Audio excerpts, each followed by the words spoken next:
We're ready? Good evening. The Municipality of Anchorage Platting Board will now come to order. It is June 3rd. It is 6:35. John. May we have roll call? Clayton Walker. Present. Don Porter. Present. Kevin Cross. Present. Mark Seward.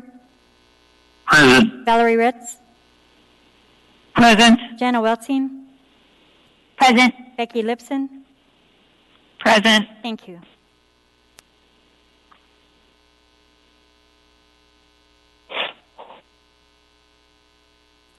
And we have a quorum.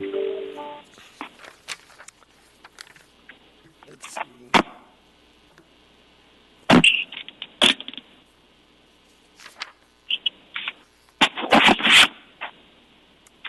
The Platting Board meets each month on the first and third Wednesday, except holidays, as regular meetings. If the Platting Board fails to complete its agenda for its regular meeting, the Board carries over the remainder of the agenda to the following meeting. I won't recite the procedure for the public to appear because we have no matters on which a public hearing is remaining open tonight. And the appeal rights, any individual may have appeal rights relating to any action the Platting Board takes. Appeal of this decision or any of the conditions is governed by AMC 21-11-304. The decision of the Board at the scheduled public hearing becomes final 7 calendar days after the date the decision is made on the record, unless a written request is submitted to the Planning Division prior to the expiration of the 7th day, requesting a written decision based on the record be made, and the request is accompanied by a written notice of intent to appeal. Adoption of the written decision by the Planning Board becomes a final appealable decision. Within 20 days of the final appealable decision, an interested party must file with the municipal clerk either a written motion alleging new evidence or changed circumstances under 21-11-503 or an appeal of the Board's final appealable decision under AMC 2130. With that, we'll now turn our attention to approvals. We have an action summary from Wednesday, May 20th, 2020. May I have a motion to approve the action summary?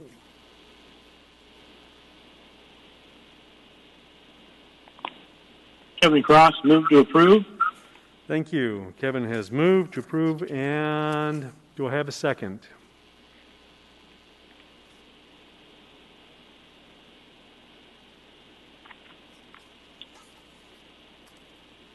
Second. Becky Lipson has seconded. Is there any opposition to the motion on the floor? Seeing no opposition, that motion passes. Next, we'll turn our attention to minutes. We have minutes from Wednesday, May 6, 2020. May I have a motion to approve the minutes? Kevin Cross, move to approve. Thank you, Kevin. And a second. Valerie Ritz has seconded. Are there any requests to make amendments, changes, or additions to the minutes?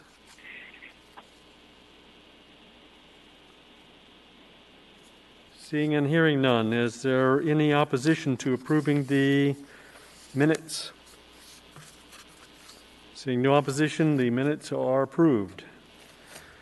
We'll next turn our attention to special order of business and request disclosures. Are there any disclosures? Yes, this is Mark Seward. I think I'm clicked on. I have to recuse myself from case S12545, Canyon View Estates subdivision, lots 1 through 27, tracks A, B, and C, since I was not at the last month's meeting on that. I have no information on that case hearing. Thank you. Thank you. May I have a motion? Well, I guess I don't need a motion. You are excused from the matter, and you may, that's the last thing we have on the agenda. Go ahead and... Should I stay online for the consent agenda and the final findings of the board? Yeah, well, I guess you could stay on the line through the rest of disclosures in case there's any additional motions we need on that, I think. Okay, thank you much. Good luck. there any other disclosures?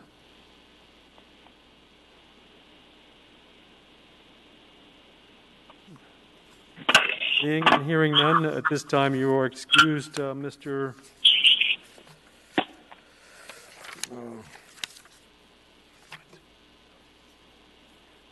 Seward. Thank you for joining us tonight. Thank you. Okay. We will now turn our attention to case S1245, Canyon View Estate Subdivision, lots 1 through 27 and tracts A, B, and C.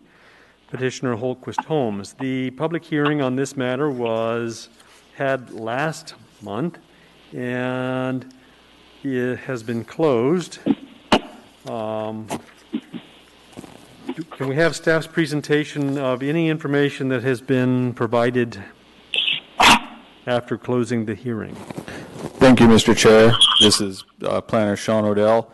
On May 20th, 2020, the Platting Board heard a 132-acre preliminary plat of 2 lots and 2 tracts into 27 lots and 3 tracts, with vacation of 3 public use easements along Canyon Road and variances from AMC 2108030K2 lot width to depth ratio dimensions and AMC 2108050H4 pedestrian facilities. A decision on the case was postponed in order to gather additional information surrounding the vacation of the PUEs, which are public use easements, in exchange for the dedication of a 70-foot wide right-of-way and 15-foot easement on each side of the existing roadway. As you mentioned earlier, the public hearing was closed, and the request by the petitioner proposes to dedicate the right-of-way for Canyon Drive to a width of 70 feet with a 15-foot wide easement on each side for roadway access, trail, and drainage easements. Total width, or total right-of-way plus the easements, would be 100 feet. The difference between right-of-way and easements is a matter of ownership versus use rights. Right-of-way is owned by the public, wherein easements are owned by the property with use rights provided to the public. Chapter 8 of Title 21 allows the municipality to require no more than 70 feet of right-of-way dedication. The petitioner's request has been reviewed by the Municipal Traffic Department and Private Development. Their comments are attached for review. And generally, reviewing agencies had either no comment or no objection to the request and have agreed that the right-of-way and easement width is adequate to serve their needs. If the board determines that the easements are access to municipal need, vacation of the easement should be subject to the following. Dedicate the right-of-way for Canyon Drive to a width of 70 feet with 15-foot wide public use easements on each side. One item to note is there has been multiple inquiries from the public about the request to modify the right-of-way dedication that was made by the petitioner during the original May 20th hearing.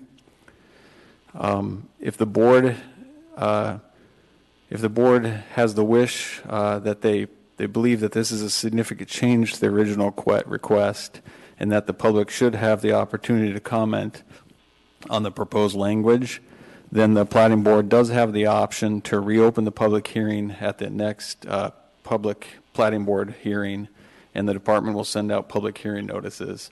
We'll just have to double check to make sure that we meet the 21-day notice for public hearing notices. With that, we're here to answer any questions. Thank you. Does that raise any questions with the board?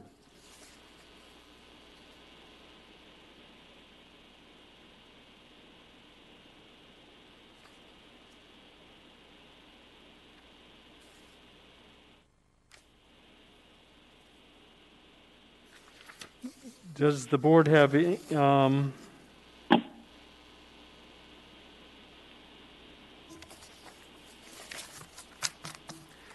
guess the first question that we have to ask ourselves from the board is the request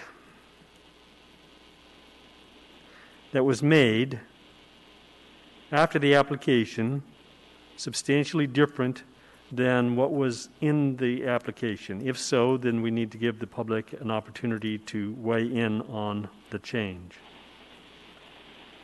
So I'd like to hear from the board with respect to that issue first.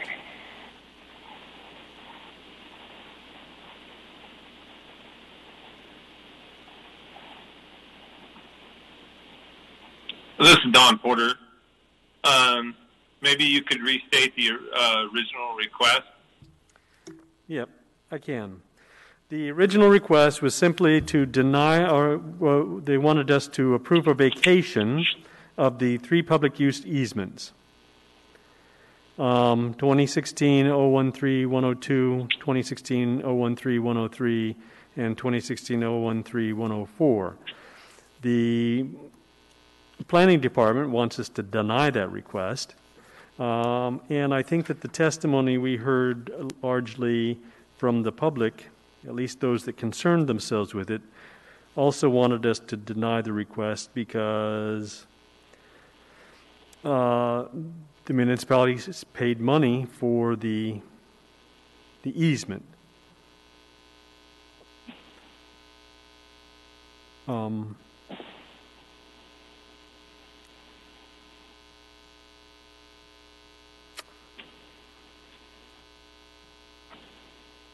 As I understand it, the big reason that the developer wants the vacation is so that they have greater property ownership that allows them to complete the development as they've laid it out.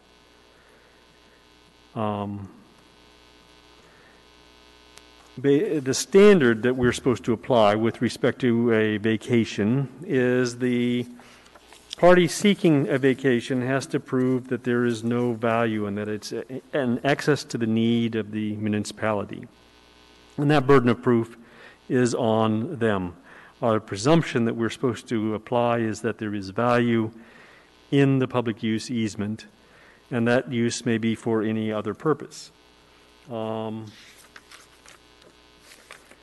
And that standard is set in 2103.230.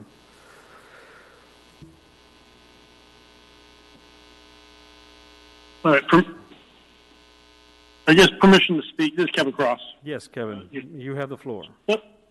Thank you. So we're looking at it, and obviously, you know, it's a big packet, and so wrapping my head around what we got here.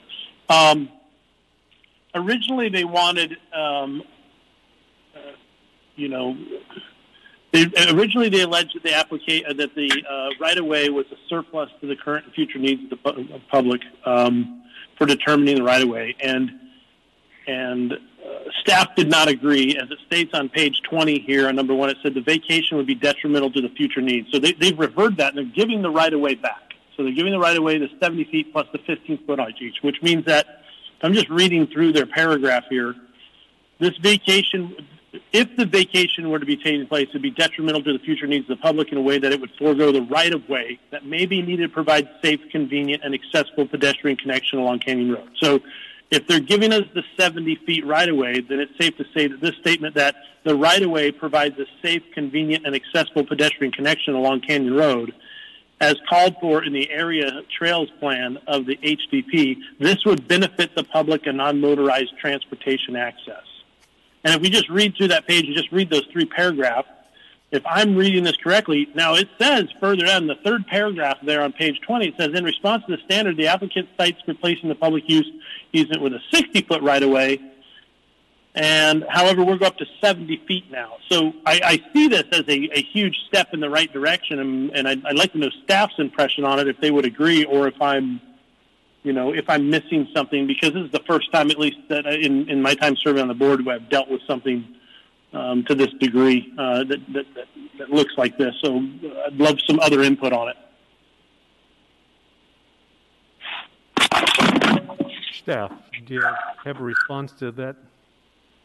Through the chair, yes. The direction by the Platting Board at the last meeting was to take the question, take the proposal that the petitioner had made, the 70 feet of right-of-way dedication, 15 feet of easement on either side, to reviewing agencies and get their comments. We've done that. We've provided those comments to you. Our staff packet and our position has not changed since then.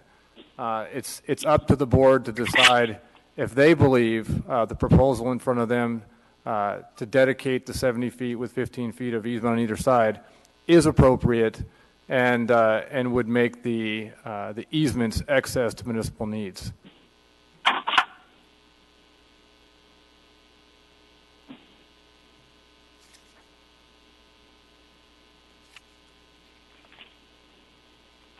And this is Becky, through the chair.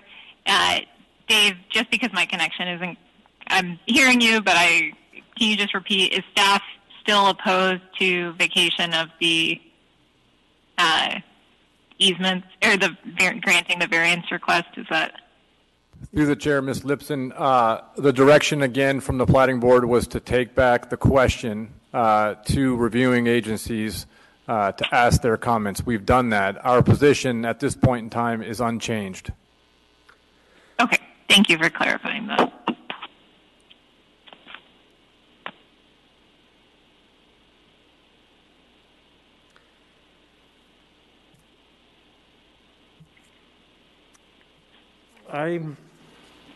I'm basically of the opinion that the petitioner has not carried the burden of proof that they need to with respect to establishing that the public use easements that were acquired under 2016, 013, 102, and 103 and 104 are in fact access to the present and future needs of the municipality. And inasmuch as that burden was on there, I would be in favor of denying the request for the vacation.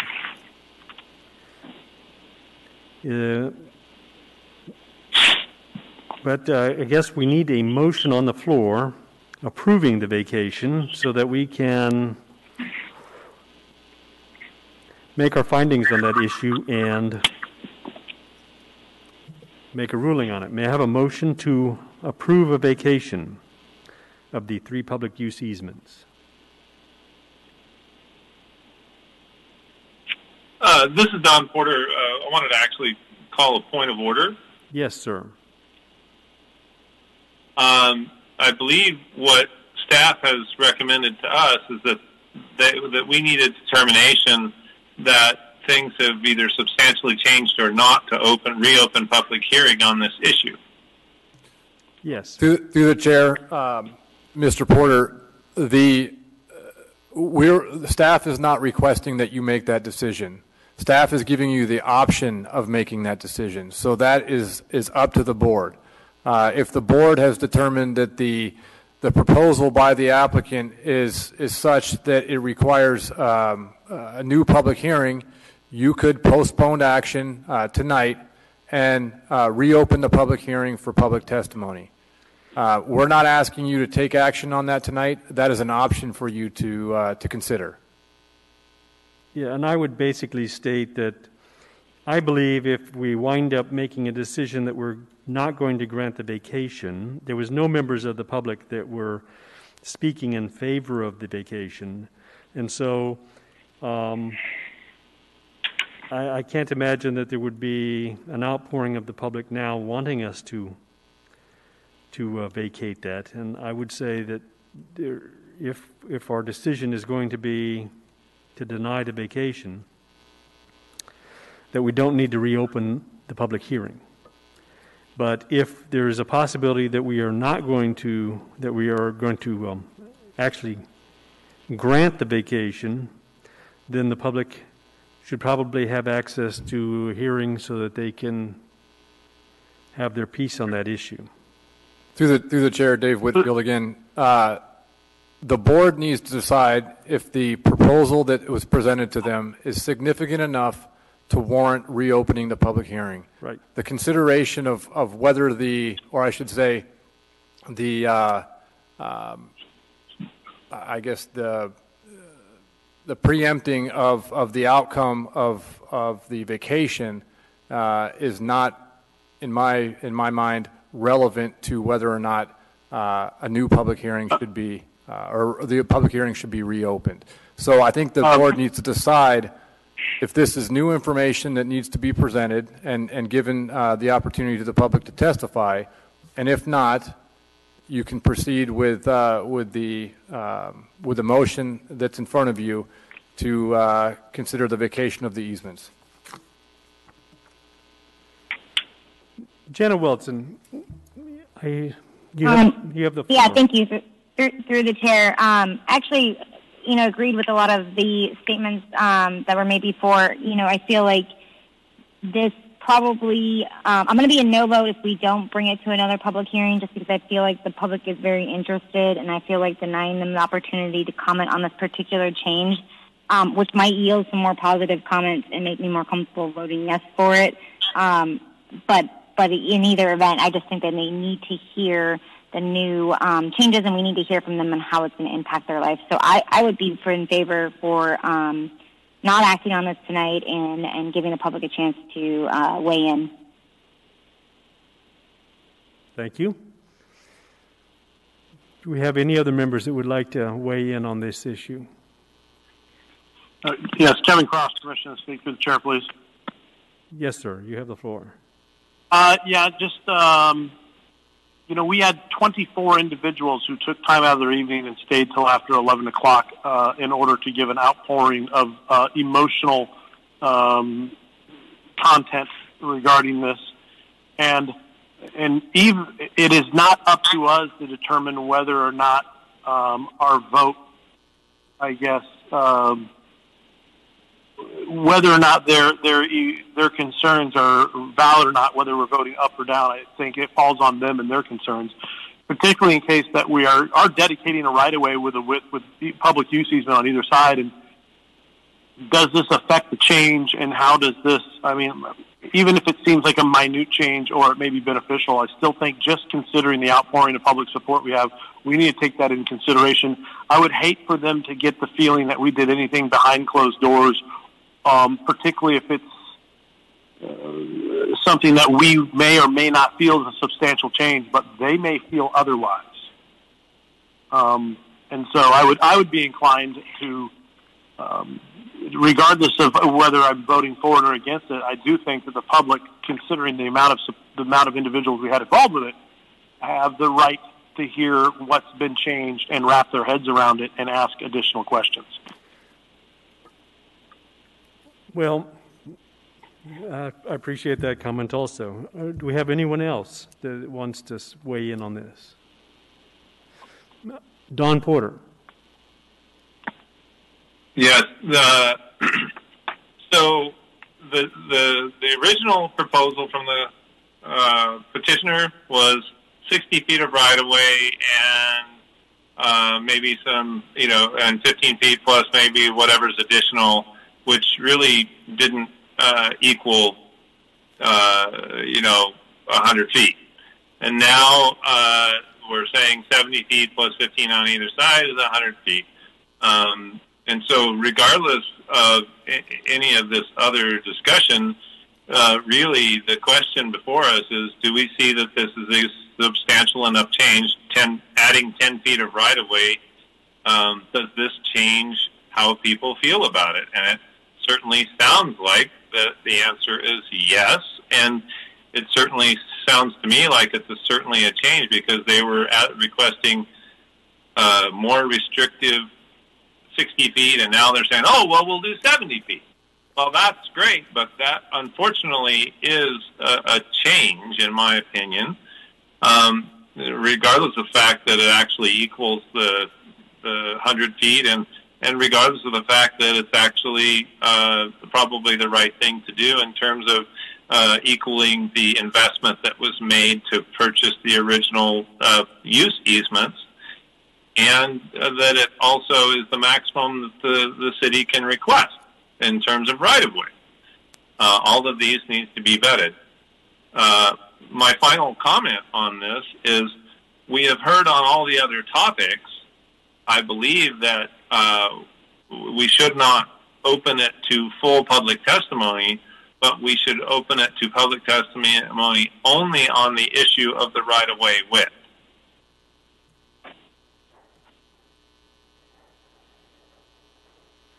Thank you.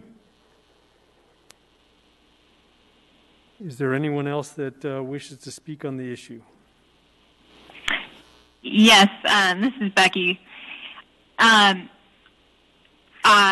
can appreciate the fact that there was a lot of public testimony on this matter, as we all, everyone listened closely. I don't view this as the type of substantial change that ordinarily would trigger us needing to come back into another hearing and hear more public comment. It may give the petitioner may want this too, as it eliminates a potential claim that members of the public might have to challenge the ultimate decision of the Platting Board if it is not in favor of how the public wanted. I would, because the issue was raised that other aspects of the petitioner's proposal were changed, specifically the deletion of the two other variance requests. I think it's worth hearing from the public whether or not the deletions in some way impacted their decision, just for resolution of that issue as well, as it was raised by members of the public.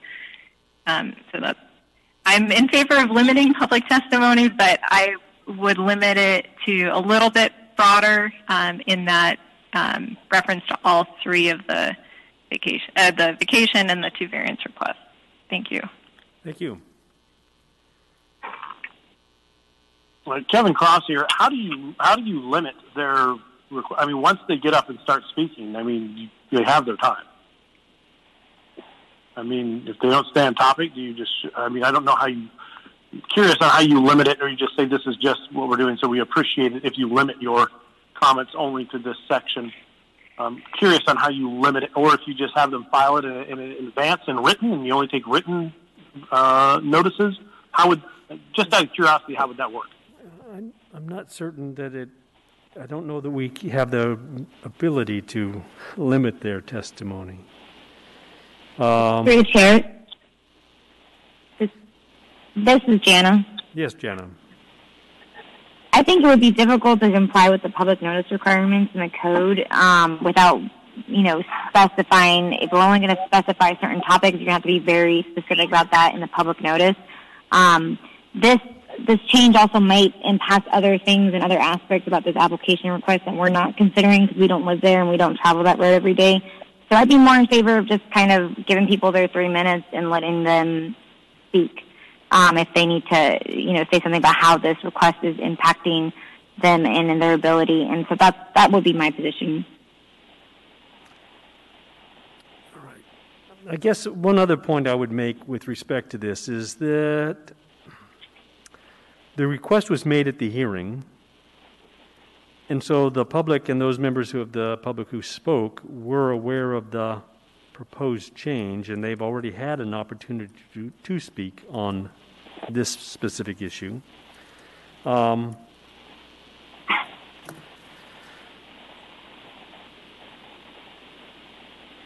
I think I would reserve making the decision. I would reserve making the decision on whether or not it's an issue that warrants any public input by whether or not we make a determination. Has the petitioner carried their burden of proof with respect to this public use easement? These three public use easements have no value in the present or future to the public.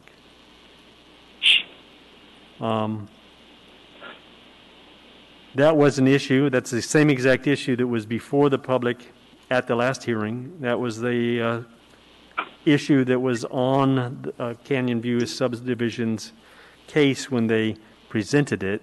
And so the public has had an opportunity, and on that issue there is no change at all between what was requested originally and what is being asked of us to answer now. And so I don't see any particular need to revisit the public testimony on that issue any more than we need to hear from the petitioner about that issue. I think we've probably aired all of the angles on this. So I guess we should call the vote on the question of here in the office. Here in the office, they're asking for a motion on whether or not. I guess we're a motion to. A motion finding that there is a substantial change in the petitioner's request warranting a reopening of the public hearing. So is there anyone on the board that would like to state that motion?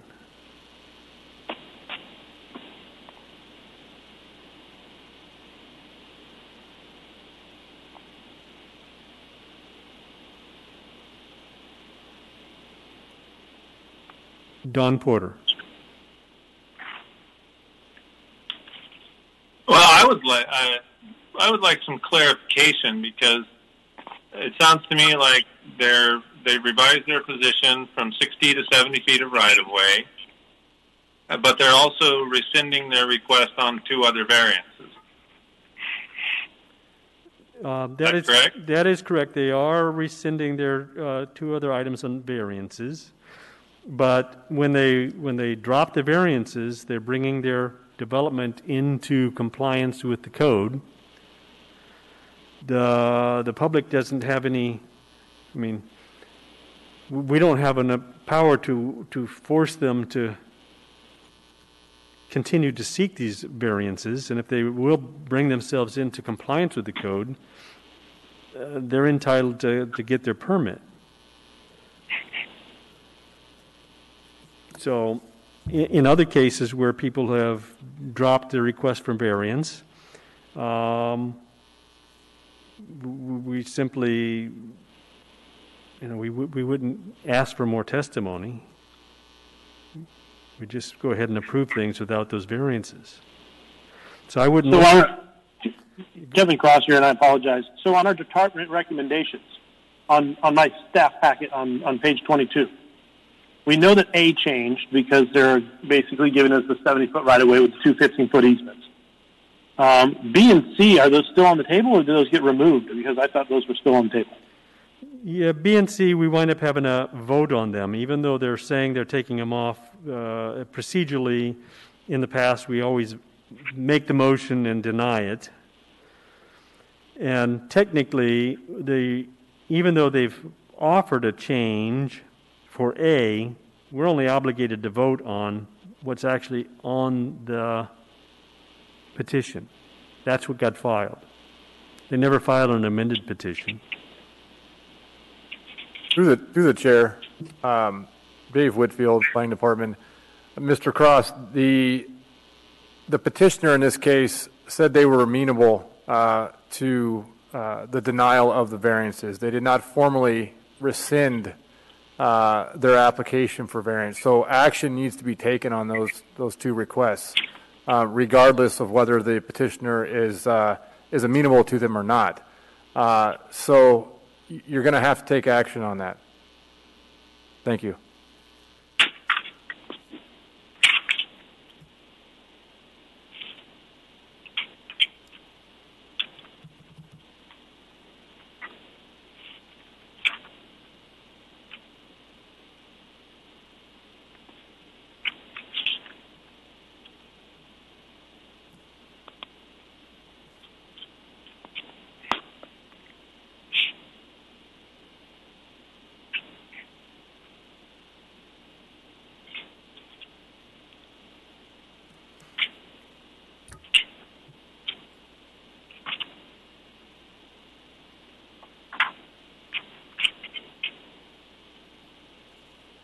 Through the chair to the Platting Board, you'll need to either make a motion to postpone action on this case and reopen the public hearing, or you'll need to not. And I think that was the request from Chair Walker was, do we have a motion?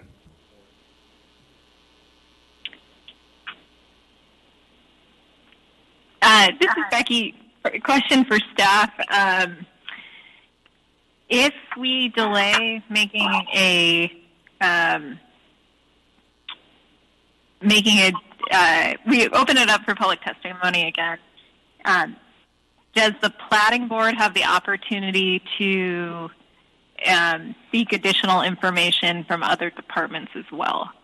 I'm specifically interested in learning, I would be specifically interested in learning more information about the driveway approval.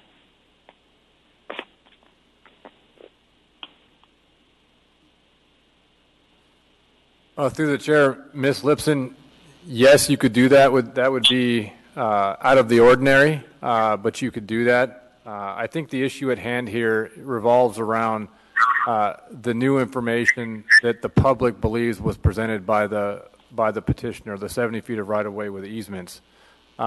If there's other issues that you have or information that you have that you'd like more information on, you could ask that. However, that would be out of the ordinary.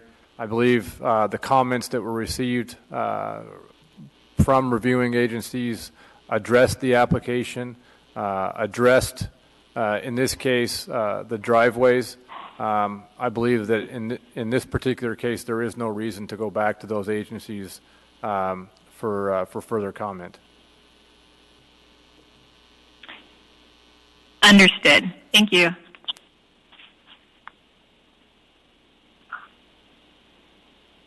Well, Kevin Cross here. So I'm going to make a motion, and I'm going to make a motion that,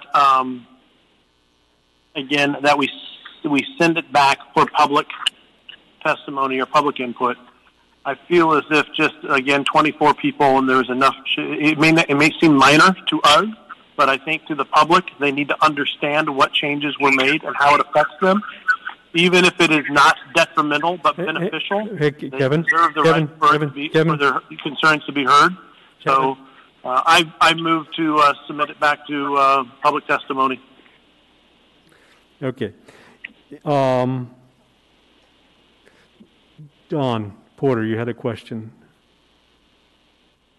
My question is in regards to I see that I've heard Dave staff say that they still haven't changed their position, and I finally found that they recommended denial of the vacation, but yet in their recommendation on the staff packet they say that it is at the board, that they have no objection or to the request. So I would like staff to clarify that now they still recommend denial of the vacation request for the public use easement. Okay, and before I get to that, do we have a second for Kevin's motion? I think we do. I think Jana Welton has seconded it. Yes, second. Thank you. And staff? Through the chair, Mr. Porter, the direction by the Platting Board at the last hearing was to compile more comments with respect to the 70 feet of right-of-way dedication, 15 feet of easement on either side. We did that. We sent it out to reviewing agencies, we compiled comments, and we provided that to you. The Planning Department's position and recommendation at this point in time is unchanged. Which is you recommend denial. We recommended denial originally. Okay. I just wanted to be clear. Thank you. Okay, so we have the motion on the floor to open up the public testimony. And I think we've heard on all sides. Is anyone else wanting to make any findings on that, or would we like to call the vote?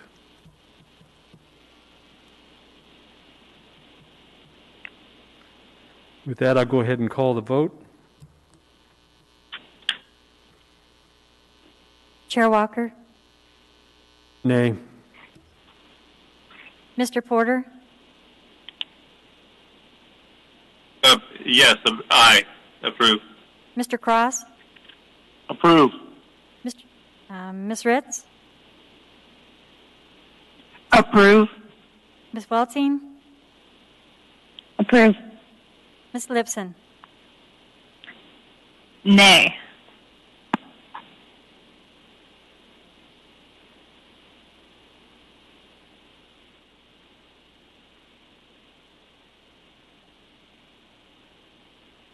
The motion has failed. We will now move to, I'd like to have a motion on the request to vacate the 3 public use easements.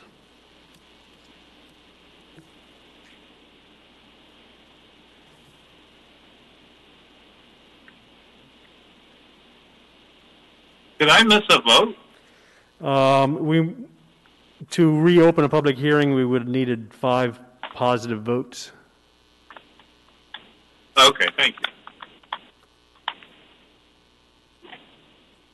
So with that, the public hearing won't be reopened, and we will now proceed to approve the request for vacation of the 3 public use easements in Section A, if we have a motion.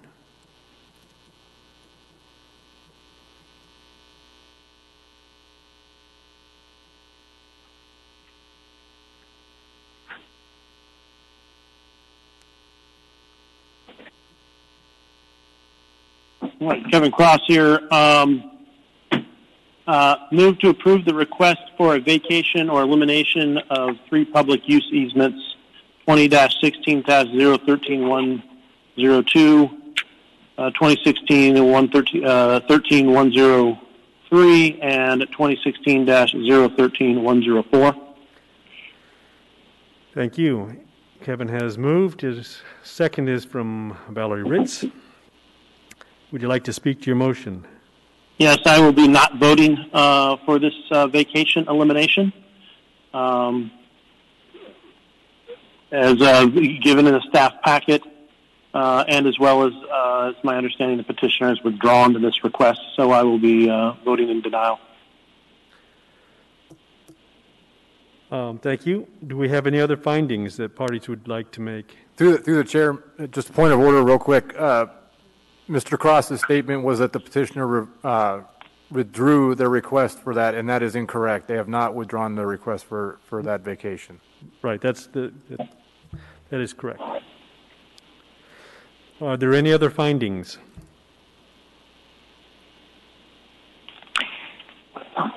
This is Becky. I will not be voting in favor of the vacation. I appreciate our request that staff went back and consulted with the various agencies. I don't think in this case that petitioner has shown that that the right-of-way is surplus to the current and future needs of the public. Thank you. Thank you. Do we have any additional findings?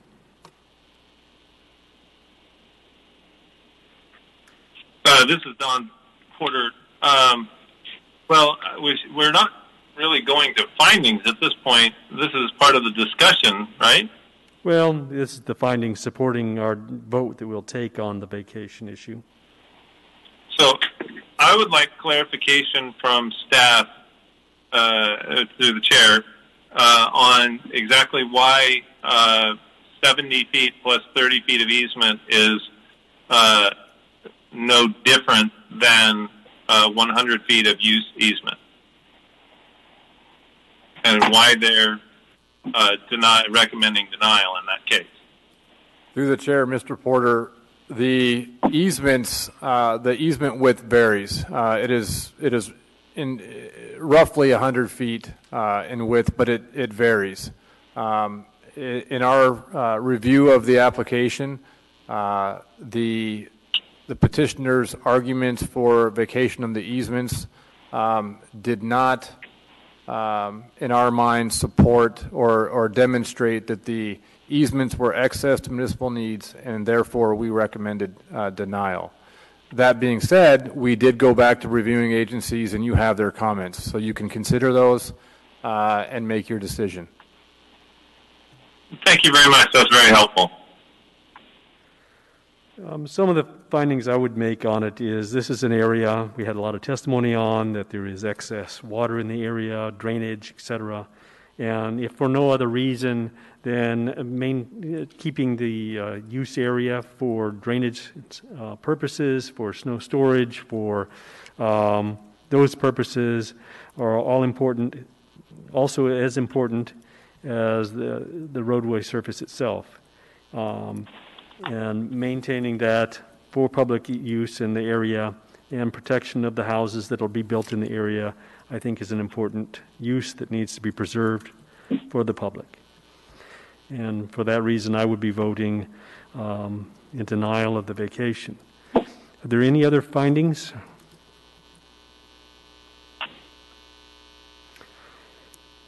With that, I guess we'll call the vote. Chair Walker, Nay. Mr. Porter, Deny. Mr. Cross, Nay. Ms. Ritz, Nay. Ms. Waltzing, Nay. Ms. Lipson. Nay. Thank you. With that, we'll now turn our attention to B, the request for a variance from AMC 2108-030K2. Do I have a motion?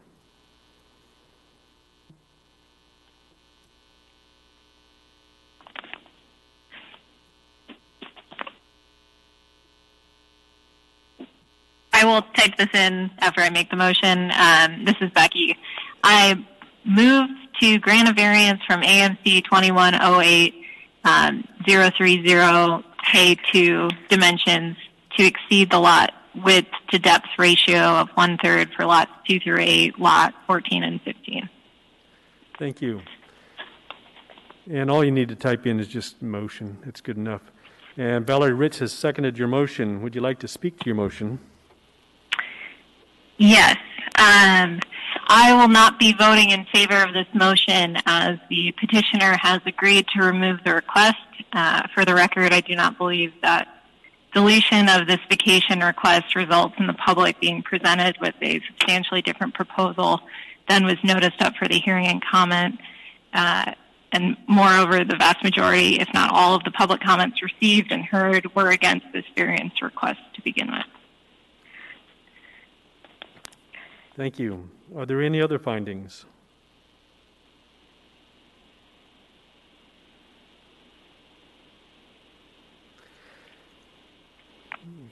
Seeing no other findings, we'll call the vote.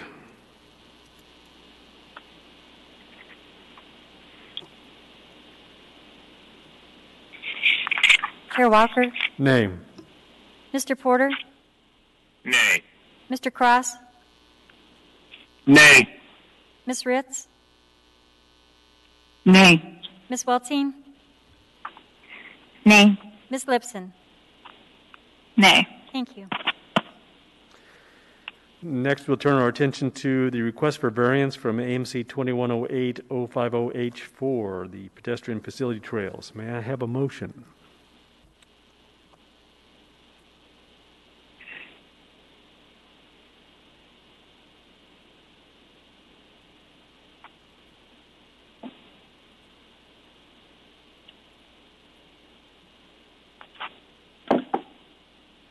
This is Becky. I'll move to grant a variance from AMC 2108-050H4 pedestrian facilities trails to provide sidewalks, walkways, trails, and pathways.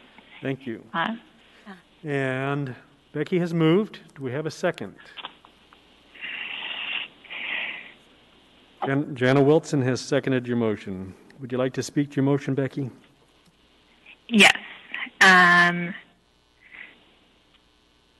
I will not be voting in favor of my motion as the petitioner has agreed to remove the request, and my comments as to this not deletion of this variance request not resulting in a substantially different proposal, as was noticed up for a hearing and comment, as made for that last motion, are the same as the vast majority, if not all, of the public comments received were against this variance request. Thank you. Do we have any other findings the board would like to make?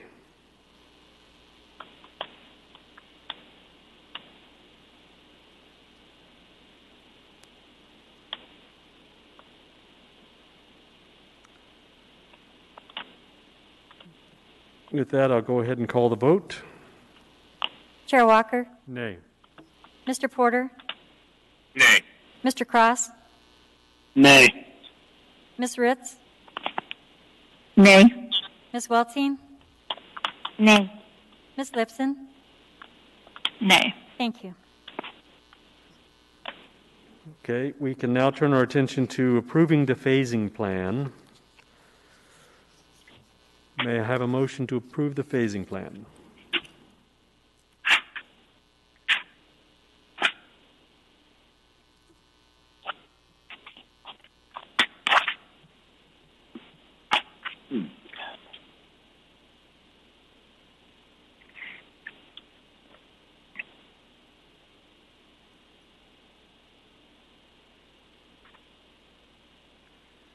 Kevin Cross has moved to approve the phasing plan. Do I have a second?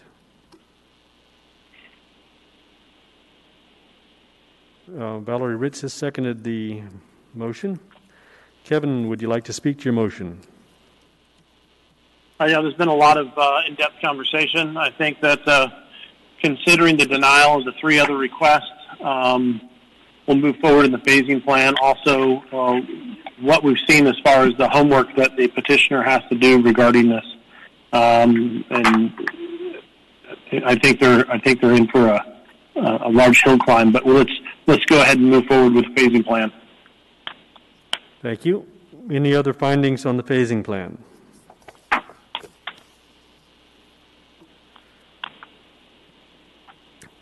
The other findings I would make is that this is a large project that is going to take a substantial amount of time, and that the phasing plan is appropriate for the size of property being developed. With that, I'll go ahead and call the vote. Chair Walker, Yay. Mr. Porter, Aye. Mr. Cross, Aye. Ms. Ritz, Yay. Ms. Weltine, Yay. Ms. Lipson. Yay. Thank you. And with that, we'll now turn to approving the plat for 60 months, subject to conditions. May we have a motion? Through the chair, Mr. Chair, point of order here. Just don't forget, I know we're stretching across two public hearings here, or two board meetings. There was some changes, minor changes to the wording. If you remember that I read those to the conditions, and I sent out the email that had those. I think the wording changed on 2D. Correct. All tracks B. And then on 9, you wanted it to say... 10. Well, okay, yeah, 9 I wanted it to say. 10, you have something you wanted to strike out the word "and grub." Correct. And don't forget 2F, what we added, unless otherwise approved by the MOA. That's 2F. Oh, yeah, and that's correct, 2F. Okay, thank you. And... Yes, 10 is what the chair was talking about. And in 9, I was going to suggest that the easement, the trail easement, be not only surveyed but also field marked by a surveyor.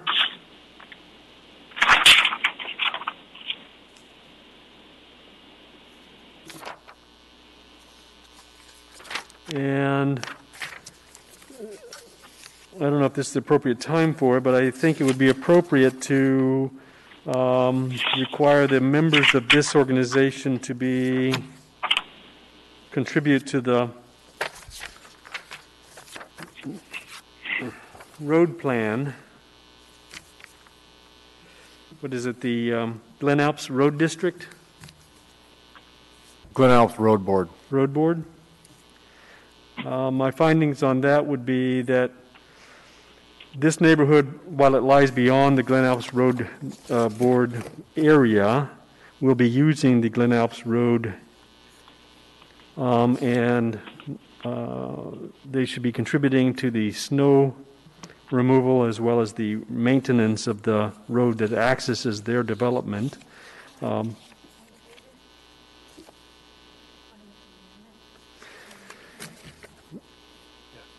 We need a motion before we make an amendment, don't we?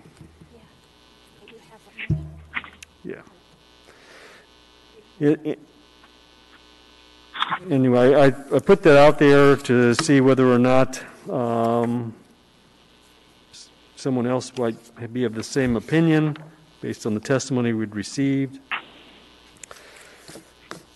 In any case, do we have a motion, or maybe we have a motion on the floor to approve the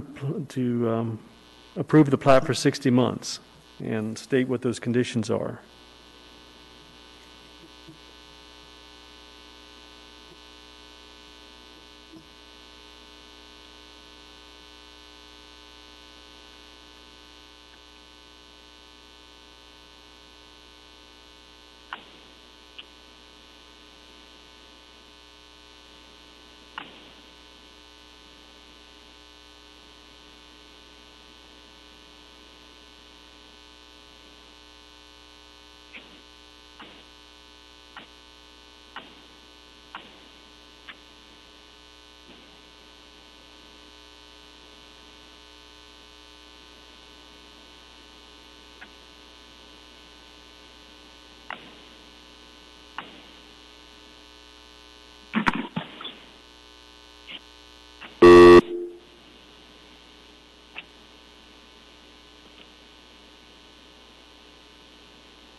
Kevin Cross has made a motion, and do we have a second?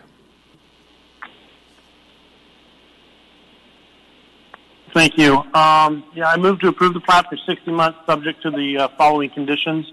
And I was looking for the printout that had all the changes on it, so if we could just read those alterations into it.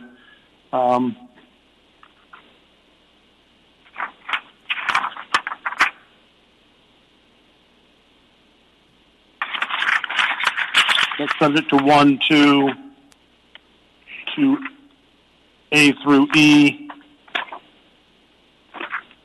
And forgive me, my packet's out of order. Move some pages around here. Thank you. There you go. A through F. 3 through 17, 17A and B, and then B 1, 2, 3, 4, 5. 6, 7, 7A, B, C, 8, 9, 10, 11, 11A and B, and then please read in and make notes of the staff's recommended changes. All right. I will restate the motion, I think, that's on the floor, that you move to approve the plat for 60 months subject to conditions 1, 2. D specifically states all tracks B dedicated by this plat are to be owned by and maintained by the homeowners association, or just tract B.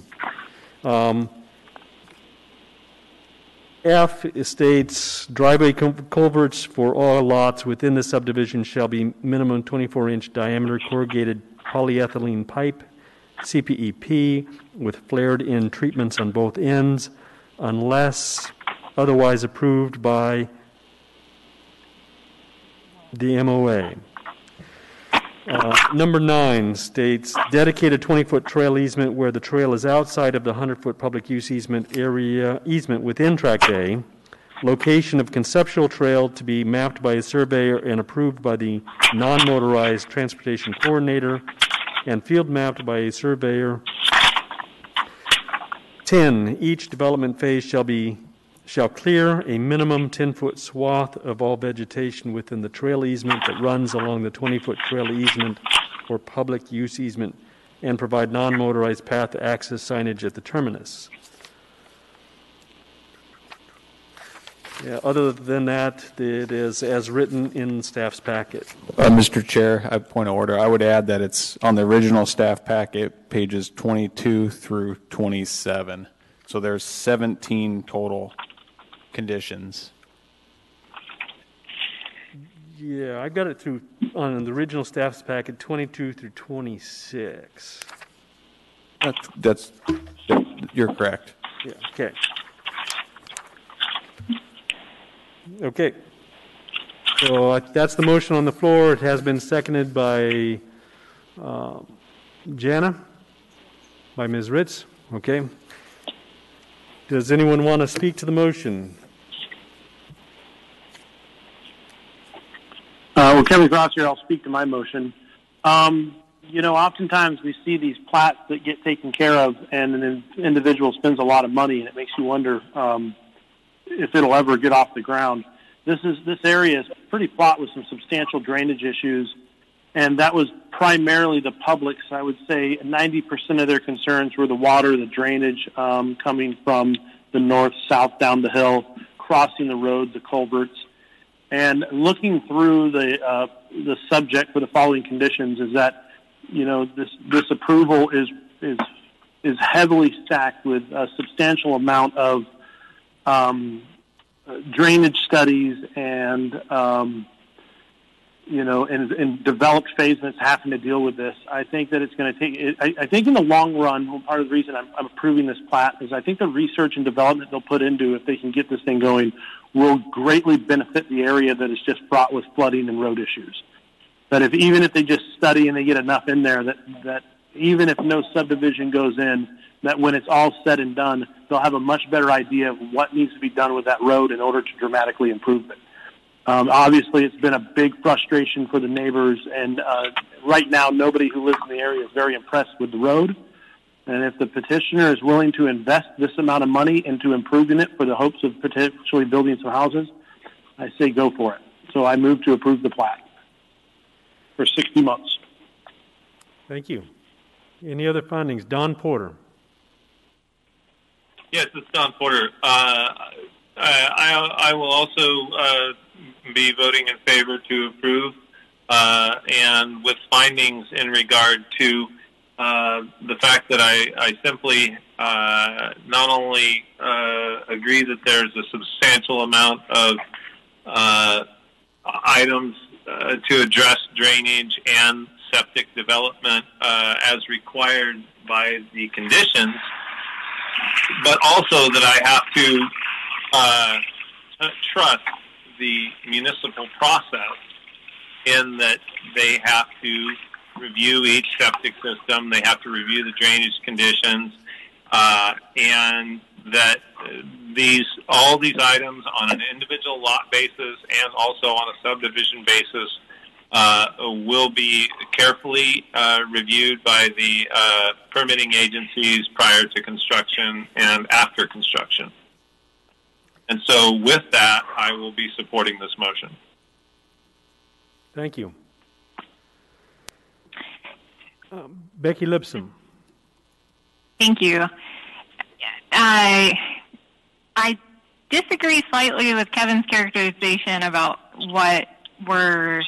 that drainage was 90% of the issues. I think we also heard a considerable amount of testimony about cutting in all those 27 to be exact driveways cutting into Canyon Drive. And that is the biggest issue for me is the request for 27 driveways onto a collector road.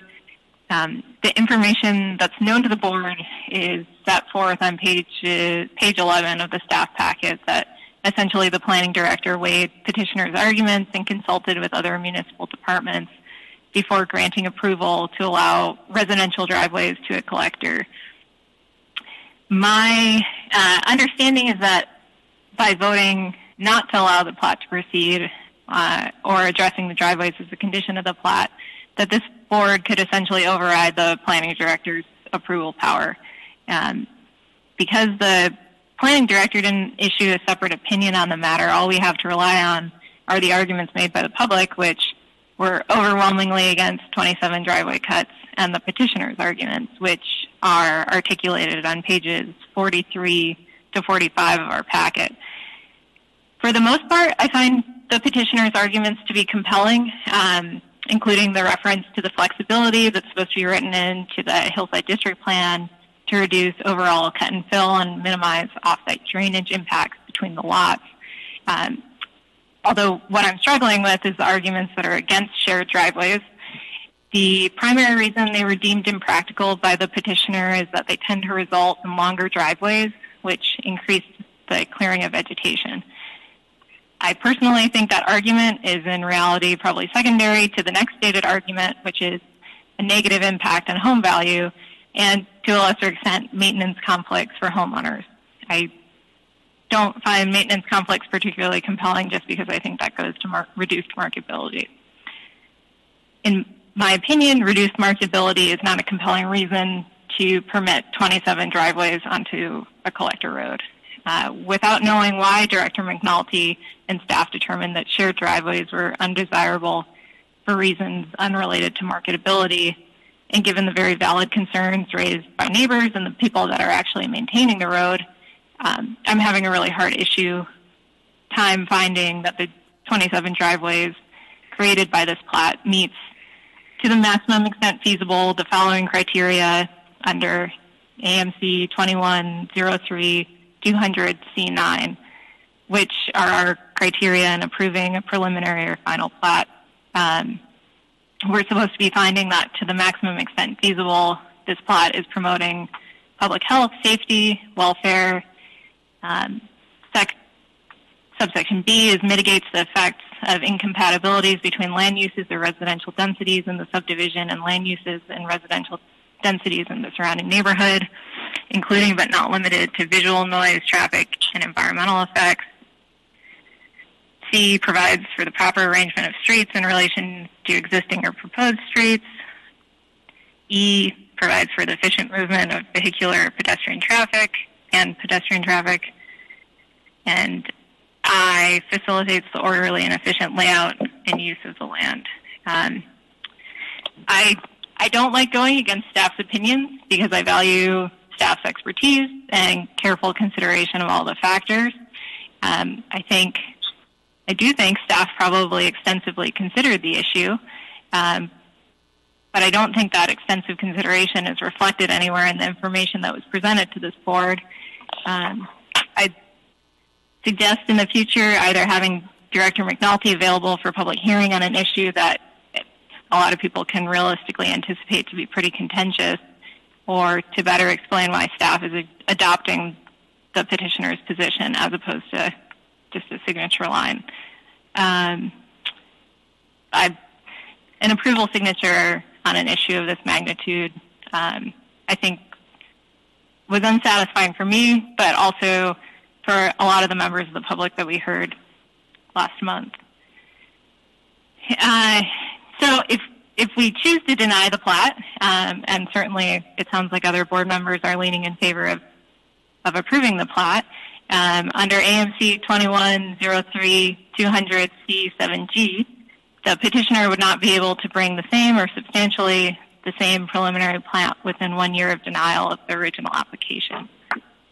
A plat that showed shared driveways, if not for all lots, then for the vast majority, to me, would be substantially different than the plat that is in front of us. Likewise, the waiting period required by that section may be waived in an individual case based upon new evidence or changed circumstances by the affirmative vote of a majority of the platting authority. I would support this plat with a better driveway solution, but I'm really struggling to support the plat as it is. and maybe my fellow board members will persuade me otherwise, but I would like to hear from other people on the driveway issue. Thank you. Thank you. Can you hear me? There. Through the chair, Ms. Lipson, it sounds like the driveways, the individual driveways accessing Canyon is an issue for you. I would offer that as an option, amending the motion to include or add a condition that requires, if you're okay with that, shared driveways or whatever you would like to see. You can offer an amendment rather than voting to deny the plat. And through the chair, would that be, I guess I'd be interested to hear, which would be out of order. I don't want to create a plat note or resolution that would create more hurdles down the road. Would it be a recommendation to resolve shared driveway access? It may be that shared driveway access isn't available for each lot, is my concern. So.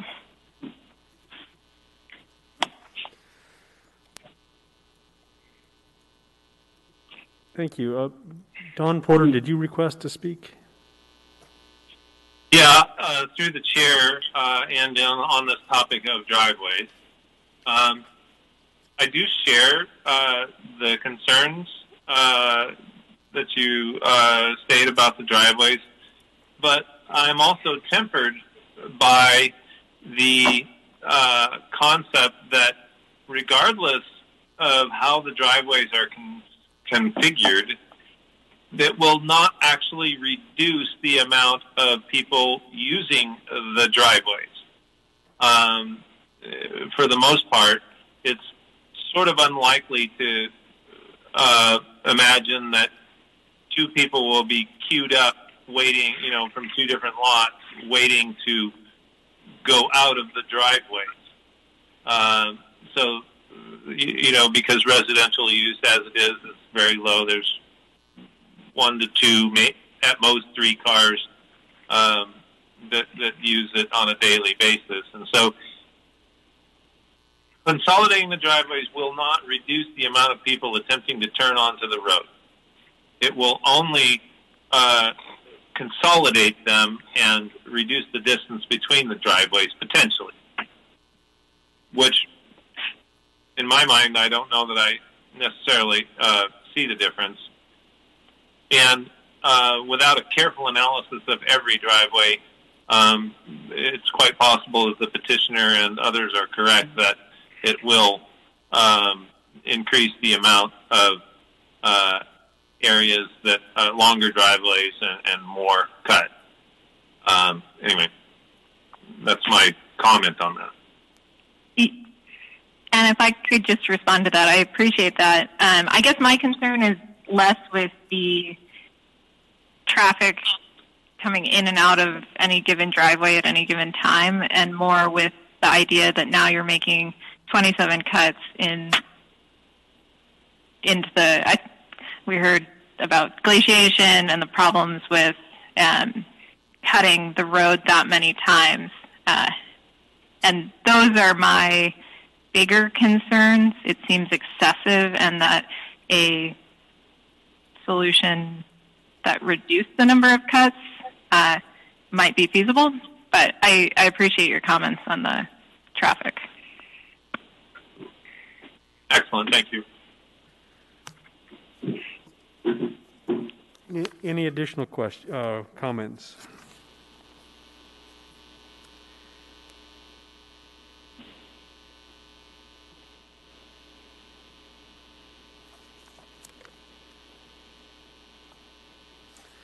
I'd like to make at least a few comments. There was one gentleman who has a piece of property that he initially suggested is landlocked.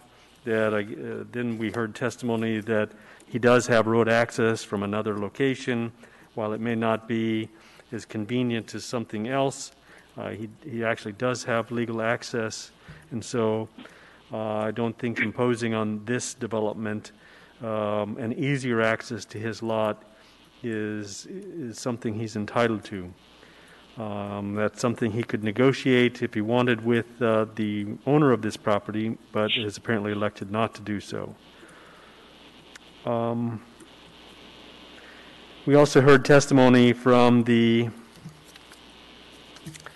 road board in the area that they objected to this project because the roads that lead up to this project are maintained by the Glen Alps Road Board.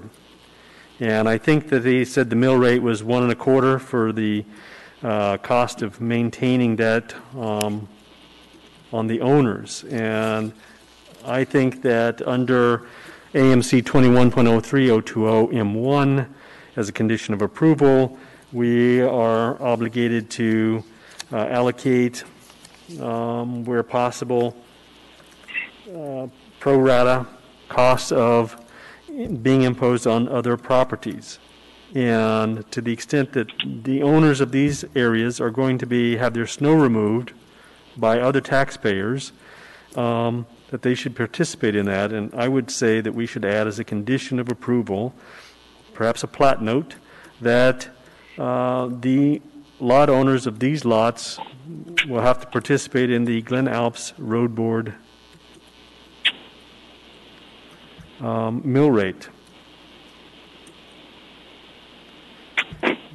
And with that, I would make a motion to amend the I guess I can't make a motion. I'd ask for a motion from any of the members that if they think that that's a relevant motion to be made.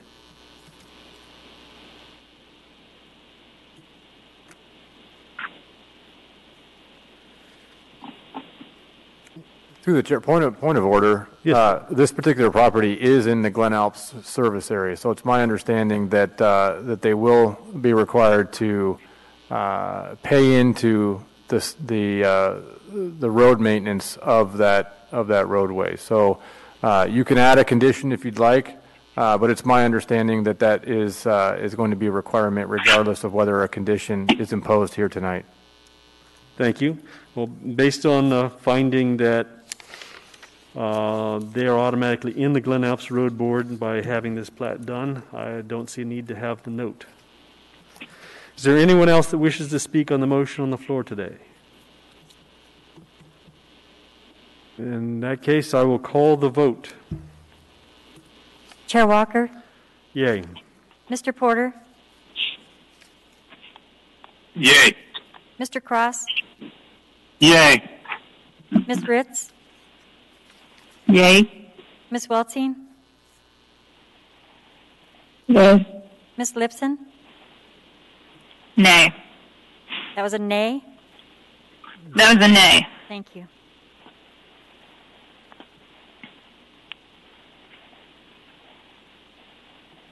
And the motion has passed. With that, we have now completed the old business. Are there any persons to be heard? Are there any reports? I'll make one report. Today is my anniversary. It's number 31. So with that, we'll now be adjourned. Congratulations.